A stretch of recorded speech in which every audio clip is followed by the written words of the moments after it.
മഴത്തോരു മുമ്പയുടെ പുതിയൊരു വിശേഷത്തിലേക്ക് എല്ലാവർക്കും സ്വാഗതം. അങ്ങനെ എല്ലാവരും തിരികെ വീട്ടിലെത്തുന്നുണ്ട്. അങ്ങനെ കമലൻ ചോദിക്കുകയാണ് ആകാംക്ഷയോടെ, എന്തായി ശിവേട്ട, പോയ കാര്യങ്ങളൊന്നും സാധിച്ചില്ലേ എന്ന് ചോദിക്കുന്നുണ്ട്. ഉടനെ തന്നെ ശിവൻ പറയുന്നുണ്ട്, എല്ലാം പറയാം, നീ ഒരു ഗ്ലാസ് തണുത്ത വെള്ളം എടുക്ക്. എന്നാൽ കമലത്തിന് വെള്ളം എടുത്തു കൊടുക്കാനൊന്നുള്ള ക്ഷമയില്ല. വീണ്ടും ശിവേട്ടൻ്റെ പിറകെ നടന്ന് ചോദിക്കുന്നുണ്ട്, എന്തായി ശിവേട്ട, ഒന്ന് പറയേ. ഉടനെ ശിവൻ പറയുന്നുണ്ട്, അത് കമലം, അവർ നമ്മളെ എല്ലാവരെയും പറ്റിച്ചു. എങ്ങനെയാ പറ്റിച്ചെന്ന് കമലം ചോദിക്കുമ്പോൾ, നമ്മളാരും വിചാരിച്ച പെണ്ണല്ല ഈ അലീന, അതവൻ്റെ സ്വന്തം മകളാ, മനസ്സിലായോ എന്ന് ശിവേട്ടൻ ചോദിക്കുകയാണ്. സ്വന്തം മകളോ? അതേന്ന്. ബാലചന്ദ്രൻ നിവൃത്തിയില്ലാതെ വന്നപ്പോൾ സത്യമെല്ലാം തുറന്നു പറഞ്ഞു. ഇത് കേട്ട് കമലം പറയുന്നുണ്ട്, ചുമ്മാ പറയല്ലേ, അതെങ്ങനെ ശരിയാവുന്നത്? അത് കേട്ട് ശിവേട്ടൻ പറയുന്നുണ്ട്, അവൻ ഇതിൻ്റെ പിറകിൽ നല്ലവണ്ണം ഹോംവർക്ക് ചെയ്തിട്ടുണ്ട്, അങ്ങനെയാണ് അലീന അവിടെ എത്തിയത്. അതിന് ശിവേട്ട, അച്ഛനും മനുവും ചേർന്നല്ലേ അവളെ ഇങ്ങോട്ടേക്ക് കൊണ്ടുവന്നത്. അതെല്ലാം ബാലചന്ദ്രൻ ആസൂത്രണം ചെയ്ത പോലെ നടന്ന സംഭവങ്ങളാണ്. അവനെ കല്യാണത്തിന് മുൻപ് ഏതോ ഒരു തീയിലുണ്ടായ മോള ഈ അലീന. അതിനെ കഴക്കൂട്ടത്തുള്ള ഒരു ഓർഫനേജിന് ദാനം ചെയ്തു. അവൾ വളർന്ന ഒരു ബാധ്യതയായപ്പോൾ ഓർഫനേജിന്റെ നടത്തിപ്പുകാരി ഇവിടെ വന്ന അച്ഛനെ ഭീഷണിപ്പെടുത്തി. അവളെ ഇവിടെ എടുക്കണം, അല്ലെങ്കിൽ മോളുടെ ജീവിതം തകർക്കുമെന്ന് പറഞ്ഞു. ഒന്നും പറയണ്ട, നമ്മളൊക്കെ വെറും മണ്ടന്മാരും മണ്ടികളും. കേട്ട് കമലം വീണ്ടും ചോദിക്കുന്നുണ്ട്, ശരിക്കും അലീന ബാലചന്ദ്രന്റെ മകളാണോ? ആണെന്നേ, അതുകൊണ്ടല്ലേ അവളെ അവൻ എവിടെയും വിടാതെ ഇങ്ങനെ പിടിച്ചു വെച്ചിരിക്കുന്നത്. ഷെടാ, ഇനിയിപ്പോൾ എന്നാ ചെയ്യുമെന്ന് കമലം ചോദിക്കുന്നുണ്ട്. അപ്പോഴേക്കും പ്രകാശം പറയുന്നുണ്ട്, അതെ, നമ്മുടെ വൈജയന്തിക്ക് അവളെ താങ്ങേണ്ട ഒരാവശ്യവുമില്ല. അവളെ എവിടുന്ന് കിട്ടിയോ അവിടെ കൊണ്ടുപോയി തള്ളണം. കടപ്പാറ്റൂര് വീട്ടിലെ വെച്ചോണ്ടിരിക്കാൻ പറ്റത്തില്ല. ഇത് കേട്ട് കമലം പറയുന്നുണ്ട്, വൈജയ് അറിഞ്ഞാലുണ്ടല്ലോ അവളുടെ ചങ്ക് പൊട്ടും. ബാലചന്ദ്രൻ ഒരു പെണ്ണുണ്ടായിരുന്നെന്നും അവനിക്കുണ്ടായ കുഞ്ഞാണ് അലീന എന്ന് അറിഞ്ഞുണ്ടായല്ലോ. അറിഞ്ഞാലേ അവളുടെ കാര്യം പിന്നെ എടുക്കേണ്ട. അറിയാതെ വെക്കാനേ ഇത് അടയ്ക്കയോ കോവയ്ക്കോ ജാതിക്കോ ഒന്നും അല്ലല്ലോ. അവൾ വളർന്നു വലുതായ ഒരു പെണ്ണല്ലേ. എന്തായാലും വൈജയെ വിളിച്ചു വരുത്തി വിവരം പറയണം. അവളുടെ തീരുമാനം കൂടി അറിഞ്ഞിട്ട് വേണം അടുത്ത പരിപാടിയിലേക്ക് കടക്കാനെന്ന് പ്രകാശം പറയുവാണ്. ഇത് കേട്ട് കമലം പറയുന്നുണ്ട്, അതങ്ങനെ തന്നെയാണ് വേണ്ടത്. എന്തായാലും നിങ്ങളിരിക്കും, നിങ്ങൾക്ക് കുടിക്കാൻ എന്തെങ്കിലുമൊക്കെ എടുത്തിട്ട് വരാമെന്ന് പറഞ്ഞ് കമലം കിച്ചണിലേക്ക് പോവുകയാണ്. കമലം പെട്ടെന്ന് തന്നെ മനുവിനെ വിളിക്കുന്നുണ്ട്. മനു ആണെങ്കിൽ ഡ്രൈവ് ചെയ്തോണ്ടിരിക്കുക. എന്താ അമ്മയെന്ന് ചോദിക്കുമ്പോൾ, നീ സംസാരിക്കാൻ പറ്റുമോ, നീ എവിടെയാന്ന് ചോദിക്കുകയാണ്. ഞാനിതാ വന്നോണ്ടിരിക്കുകയാണ്, ഡ്രൈവ് ചെയ്തോണ്ടിരിക്കുകയാണ് അമ്മേ, നിനക്ക് അപ്പോൾ സംസാരിക്കാൻ പറ്റുമോടാ എന്നൊന്നും കൂടെ ചോദിക്കുന്നുണ്ട്. അതിനെന്താ അമ്മേ, ഞാൻ വണ്ടി സൈഡാക്കിയിടാം. അങ്ങനെ വണ്ടി ഒരു സൈഡിലേക്ക് മനു ഒതുക്കിയിടുന്നുണ്ട്. ഉടനെ കമലം ചോദിക്കുന്നുണ്ട്, അല്ല മനു, നീ അലീനെ ആദ്യമായിട്ട് കണ്ടത് എവിടെ വെച്ചാ? സ്നേഹനികേതനത്തിൽ വെച്ച്, കളക്കൂട്ടത്ത്. അത് അച്ഛനോടൊപ്പം പോയപ്പോഴല്ലേ എന്ന് കമലം ചോദിക്കുമ്പോൾ, അതെ, എന്താ കുഴപ്പമെന്ന് മനു ചോദിക്കുന്നുണ്ട്. അതിനു മുന്നേ നിനക്ക് അവളെക്കുറിച്ച് അറിയാമോ എന്ന് കമലം ചോദിക്കുമ്പോൾ, ഞാൻ എങ്ങനെ അറിയാനാ അമ്മേ, എനിക്ക് മുത്തശ്ശൻ പറഞ്ഞിട്ടുള്ള അറിവല്ലേ ഉള്ളൂ എന്ന് മനു തിരിച്ചു ചോദിക്കുന്നുണ്ട്. മുത്തശ്ശൻ നിന്നോട് എന്താ പറഞ്ഞത്? അത് മുത്തശ്ശൻ എന്നോട് പറഞ്ഞത്, അലീന നല്ല കുട്ടിയാണ്, കിടപ്പ് രോഗികളെ നോക്കാനൊക്കെ അവൾക്ക് അറിയാം, നമുക്ക് മുത്തശ്ശിയെ നോക്കാൻ അവളെ ഇങ്ങോട്ടേക്ക് കൊണ്ടുവരാമെന്ന് പറഞ്ഞു. എന്നാ പറ്റി എന്നിങ്ങനെ മനു ചോദിക്കുന്നുണ്ട്. വേറെ ഒന്നും പറഞ്ഞില്ലേ? അച്ഛനും ആദ്യമായിട്ടാണോ അലീനയെ കണ്ടതെന്ന് ചോദിക്കുമ്പോൾ, വേറെ എന്നാ പറയാനാ അമ്മേ? അതെ, മുത്തശ്ശനും ആദ്യമായിട്ടാണ് അവളെ അവിടെ വെച്ച് കാണുന്നത്. ഉടനെ തന്നെ കമലം പറയുന്നുണ്ട്, മോനെ, ആ ബാലചന്ദ്രനുണ്ടല്ലോ, അവയാൾ ഇത്രയും കാലം നമ്മളെ പറ്റിക്കുകയായിരുന്നു. എങ്ങനെ പറ്റിച്ചെന്ന് അമ്മ ഈ പറയുന്നതെന്ന് മനു ചോദിക്കുമ്പോൾ കമലം പറയുന്നുണ്ട്, അതൊക്കെ അവൻ്റെ ഒരു നാടകമായിരുന്നു നമ്മളെ പറ്റിക്കാൻ വേണ്ടി. അയാളുടെ മോളായി അലീന എന്ന് പറയുമ്പോൾ, ആരുടെ, ബാലചന്ദ്രൻ അങ്കിളിൻ്റെ ആണോ എന്ന് ചോദിക്കുകയാണ് മനു. അതേടാ, അയാളുടെ സ്വന്തം മകളാണ് ഈ അലീന. അയാളെ ഏതാ സാധനം നിനക്കറിയോ? നിനക്കറിയില്ലെങ്കിലേ ഞാൻ പറഞ്ഞു തരാമെന്ന് പറഞ്ഞ് കമലൻ ശിവേട്ടൻ വന്ന് അവിടെ നടന്ന സംഭവങ്ങളൊക്കെ കമലത്തിന് പറഞ്ഞു കൊടുത്തിട്ടുണ്ട്. ആ സംഭവങ്ങളെല്ലാം വിടാതെ ഇങ്ങനെ പറഞ്ഞു കൊടുക്കുകയാണ് മനുവിന് കമലം. എല്ലാം വിശദീകരിച്ച് പറഞ്ഞു കൊടുക്കുന്നുണ്ട്. മനു മറുചോദ്യങ്ങളും ചോദിക്കുന്നുണ്ട്. അതിനെല്ലാം മറുപടി പറയുന്നുണ്ട് നമ്മുടെ കമലം. എല്ലാം പറഞ്ഞു കഴിഞ്ഞ് കമലം ചോദിക്കുന്നുണ്ട്, നിനക്ക് വലിയ പുണ്യാളനായിരുന്നല്ലോ ഈ ബാലചന്ദ്രൻ, പുണ്യാളത്തി അലീനയും ഇപ്പം നിനക്ക് മതിയായോ എന്ന് ചോദിക്കുകയാണ്. എല്ലാം കഴിച്ചു കഴിഞ്ഞപ്പോൾ നമ്മുടെ മനുവിനെ ആകെ കോപം വരുന്നുണ്ട്. അങ്ങനെയൊന്നും ദേഷ്യം വരാത്ത മനുവാണ്. ഇത് കേട്ടപ്പോൾ മനുവിന് സഹിക്കാൻ കഴിഞ്ഞില്ല. അമ്മേ, ഇത് ഞാൻ ചോദിച്ചിരിക്കും, അങ്കിളിനോട് ഞാൻ നേരിട്ട് ചോദിക്കും. അമ്മ ഫോൺ വെച്ചോ എന്ന് പറഞ്ഞ് പെട്ടെന്ന് മനു ഫോൺ കട്ട് ചെയ്യുന്നുണ്ട്. അങ്ങനെ മനു വലിയൊരു ടെൻഷനോട് കൂടി തന്നെ വളരെ ടെൻഷനോടെ ഡ്രൈവ് ചെയ്ത് ബാലചന്ദ്രൻ്റെ വീട്ടിലെത്തുവാണ്. അവിടെ എത്തിയതും അല്പനേരം മിണ്ടാതെ കാമായി അവിടെ ഇരിക്കുകയാണ്. അതിനുശേഷം ഡോറ് തുറന്ന് പുറത്തേക്ക് ഇറങ്ങി കോളിംഗ് ബെല്ലടിക്കുന്നുണ്ട്. ഡോറ് തുറക്കുന്നത് ബബിതയാണ്. ചുറ്റും നോക്കിക്കൊണ്ട് മനു ചോദിക്കുന്നുണ്ട്, എന്താ ഇവിടെ ആരും ഇല്ലേ? ആരെയും കാണുന്നില്ലല്ലോ.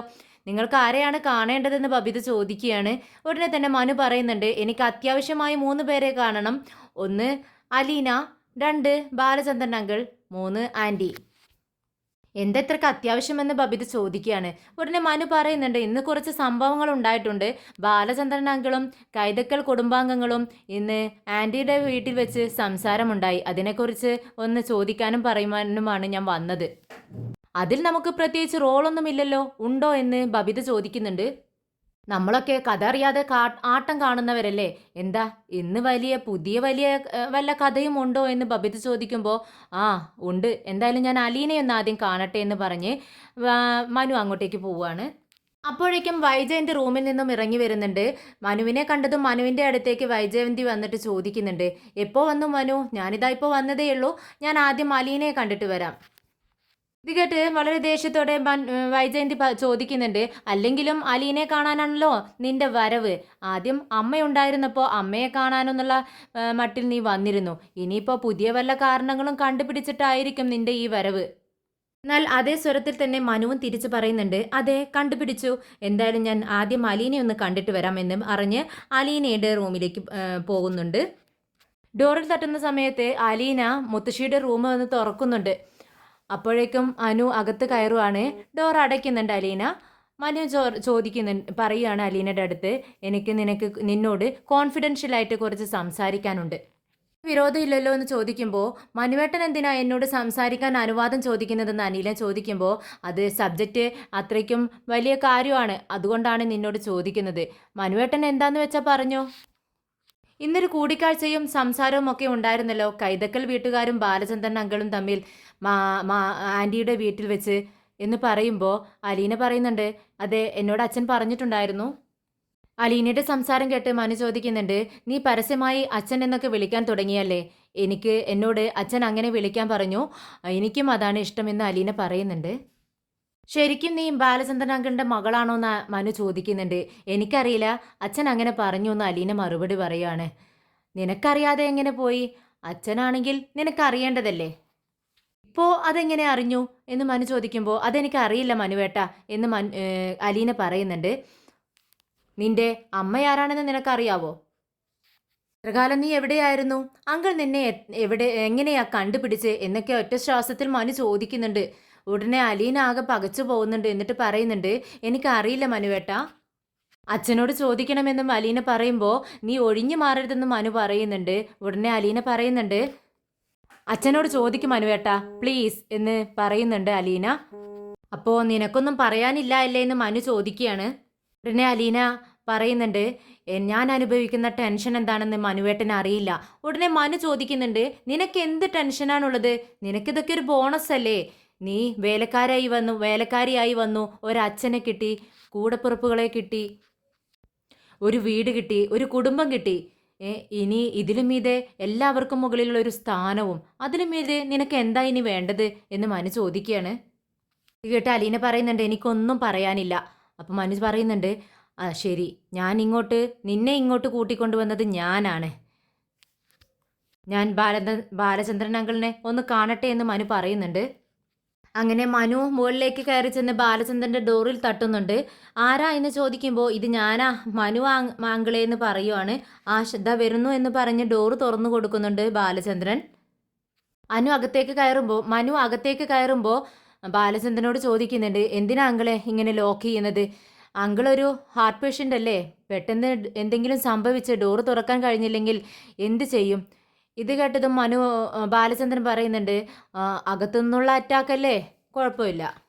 പുറത്തുനിന്നുള്ള അറ്റാക്കിനാണ് ഞാനിപ്പോൾ ഇമ്പോർട്ടൻസ് കൊടുത്തിരിക്കുന്നത്. അങ്കിളിന് ഇപ്പോൾ ആരും വിശ്വാസമില്ലായതായി, അതല്ലേ ശരി എന്ന് മനു ചോദിക്കുമ്പോൾ, എനിക്ക് നിന്നെ വിശ്വാസാടാ, വാടാ എന്ന് പറഞ്ഞുകൊണ്ട് ഒരു കള്ള ചിരിയോടെ മനുവിനെ ബാലചന്ദ്രൻ അകത്തേക്ക് ക്ഷണിക്കുകയാണ്. ഇരിക്കടാ എന്ന് പറയുമ്പോൾ മനു അവിടെ ഇരിക്കുന്നുണ്ട്. എന്നിട്ട് ബാലചന്ദ്രനോട് പറയുന്നുണ്ട്, അങ്കിളെ അങ്കിള് ഞാൻ വന്നിരിക്കുന്നത് വളരെ ഫ്രസ്ട്രേഷനോടെയാണ്. അങ്കിള് പല കാര്യങ്ങളും പലപ്പോഴായി പറഞ്ഞ് ഞങ്ങളെ ഞെട്ടിച്ചുകൊണ്ടിരിക്കുകയാണ്. എന്തോന്നാടാ ഞാൻ ഞെട്ടിക്കാൻ വേണ്ടി മാത്രം പറഞ്ഞതെന്ന് ബാലചന്ദ്രൻ ചോദിക്കുന്നത്. അത് കേട്ട് മനു പറയുന്നുണ്ട്, ആ അങ്കിൾ ആദ്യം ഞെട്ടിച്ചത് അലീന അങ്കിളിൻ്റെ പ്രൈവറ്റ് സെക്രട്ടറി ആണെന്ന് പറഞ്ഞു. അത് അലീനയെ സേഫാക്കാൻ വേണ്ടിയാണെന്ന് എനിക്ക് മനസ്സിലാവും. രണ്ടാമതൊരു വെടി പൊട്ടിച്ചു, അങ്കിളുടെ ദത്തുപുത്രിയാണെന്ന് പറഞ്ഞ്. അത് അവളെ ഗാർഡ് ചെയ്യാനെന്ന് എനിക്ക് മനസ്സിലായി. ഇത് കേട്ട് ബാലചന്ദ്രൻ പറയുന്നുണ്ട്, അത് നീ പറഞ്ഞത് ശരിയാടാ. ഇതൊക്കെ ഞാൻ ചെയ്തത് അവളെ ഒരു അഡ്രസ്സ് ഉണ്ടാക്കിയെടുക്കാനും അവളെ ഗാർഡ് ചെയ്യാനും വേണ്ടി മാത്രമാണ്. പക്ഷേ അങ്കിൾ ഇന്ന് പൊട്ടിച്ച വെടിയുണ്ടല്ലോ, അതെനിക്ക് ദഹിച്ചിട്ടില്ല. എന്തൊരു കഥയായിരുന്നു. വിവാഹത്തിന് മുൻപ് ഒരു ബന്ധം, ആംഗ്ലോ ഇന്ത്യൻ, അതിലൊരു പ്രസവം, മകള്, എന്തൊക്കെയാണ്. എന്താടാ എനിക്ക് ഗൾഫിൽ വെച്ച് ഒരു ആംഗ്ലോ ഇന്ത്യനുമായിട്ട് ബന്ധമുണ്ടായിക്കൂടെ? അവർക്ക് 40 വയസ്സ്, എനിക്ക് 27 വയസ്സ്. അതുകൊണ്ട് മാരേജ് ചെയ്യാൻ പറ്റിയില്ല. അങ്കിളെ മുഖംമൂടി വെക്കുമ്പോൾ നമ്മുടെ മുഖത്തിന് ഇണങ്ങുന്ന മുഖംമൂടി വെക്കണം. അങ്കിളിപ്പോൾ പറഞ്ഞ കഥകളൊക്കെ ഫേക്കാണ്, ഫേക്ക് ഫേക്ക് എന്ന് തറപ്പിച്ച് പറയാണ് മനു.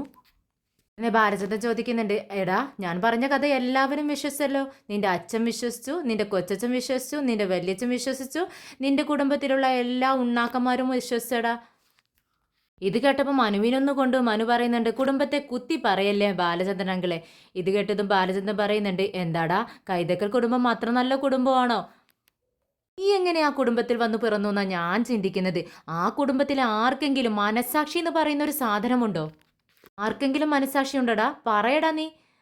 കുറച്ചെങ്കിലും മനസ്സാക്ഷി ഉണ്ടായത് മരിക്കാൻ കാലത്ത് നിന്റെ മുത്തശ്ശനാ. അങ്കിളെ അതൊക്കെ വിട്. അങ്കിൾ എന്ത് ഉദ്ദേശിച്ചിട്ടാണ് ഇങ്ങനൊരു കള്ളക്കഥ ഉണ്ടാക്കി പറഞ്ഞത്? ഞാനത് വിശ്വസിച്ചിട്ടില്ല കേട്ടോ, ഞാൻ വിശ്വസിക്കുകയില്ല.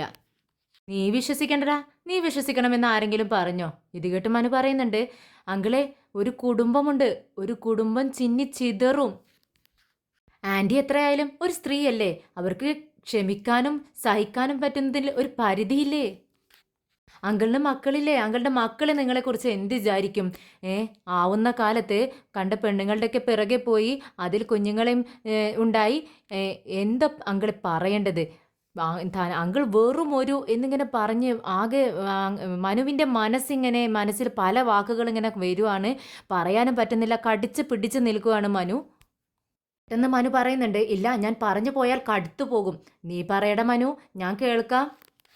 അങ്കിൾ എന്തിനാ ഇങ്ങനെ കള്ളക്കഥ പറയുന്നത്? വെറും തറയായി കള്ളക്കഥയും പറഞ്ഞ് വേഷം കെട്ടുന്നത് എന്തിനാ? ഇത്രയും തറവേഷം കെട്ടുന്നത് എന്തിനാ അങ്കിളെ? അങ്കിളുടെ മാനം പോവില്ലേ? ആരെ തോൽപ്പിക്കാനാ? എന്ത് കിട്ടാനാ? എനിക്ക് വളരെ വിഷമം തോന്നുന്നുണ്ട് അങ്കിളെ. സത്യം പറയാ എന്നിങ്ങനെ മനു സങ്കടത്തോടെ കേട്ടോ ബാലചന്ദ്രനോട് പറയുന്നത്. എന്ത് കേട്ട് മനു ബാലചന്ദ്രൻ പറയുന്നുണ്ട്, എനിക്കിതല്ലാതെ വേറെ മാർഗമൊന്നുമില്ല മനു. സത്യം പറ അങ്കിളെ, എന്നോടെങ്കിലും സത്യം പറ. മനുവിന് സങ്കടം വരുന്നുണ്ട്. അങ്കിൾ എൻ്റെ റോൾ മോഡലായിരുന്നു, എന്നിട്ടിപ്പോൾ ഇങ്ങനെയൊക്കെ. എടാ മനു, നീ പറഞ്ഞതെല്ലാം ശരിയാ. ഇതെല്ലാം ഞാൻ മെനഞ്ഞെടുത്ത കഥകളാ. സത്യം പറഞ്ഞാൽ അതിൻ്റെ പേരിലുണ്ടാകുന്ന പ്രശ്നങ്ങൾ നേരിടേണ്ടി വരുമെന്ന് ഉള്ളതുകൊണ്ടാണ് ഞാൻ ഈ കള്ളക്കഥ പറഞ്ഞത്. ഇതിലും ഭേദം അങ്കിൾ സത്യം പറഞ്ഞിട്ട് അതിൻ്റെ അനന്തരഫലം നമ്മൾ അനുഭവിക്കുന്നതായിരുന്നു. ഇത് കേട്ടത് ബാലചന്ദ്രൻ പറയുന്നുണ്ട്, നിനക്ക് ഉറപ്പാണോ? ആ ഉറപ്പ്, അത് തന്നെയായിരുന്നു നല്ലത്. മനു, ഞാൻ കുറച്ചു കാലം മുൻപ് ഇവിടെ നിന്നും പുറത്തേക്ക് ആരോടും പറയാതെ പോയത് നിനക്ക് ഓർമ്മയുണ്ടോ? ആ എനിക്ക് ഓർമ്മയുണ്ട്. അതിനുശേഷമല്ലേ അങ്കിളിന് അറ്റാക്കായി ഹോസ്പിറ്റലിൽ അഡ്മിറ്റ് ആയത്? ആ അതെ, അന്ന് ഞാൻ പോയത് കോയമ്പത്തൂരിലേക്കല്ല, നിൻ്റെ അങ്കിളുടെ ഗംഗാധരൻ്റെ വീട്ടിലേക്കായിരുന്നു എന്ന് പറയുകയാണേ. ഇത് കേട്ടതും മനു ചോദിക്കുന്നുണ്ട്, അതെന്തിനാ? അത് അങ്കിൾ പറഞ്ഞിട്ടുണ്ടായിരുന്നില്ലല്ലോ. അതെ, ഞാൻ ആരോടും പറയാതെ പോയത് അങ്ങോട്ടേക്കാണ്.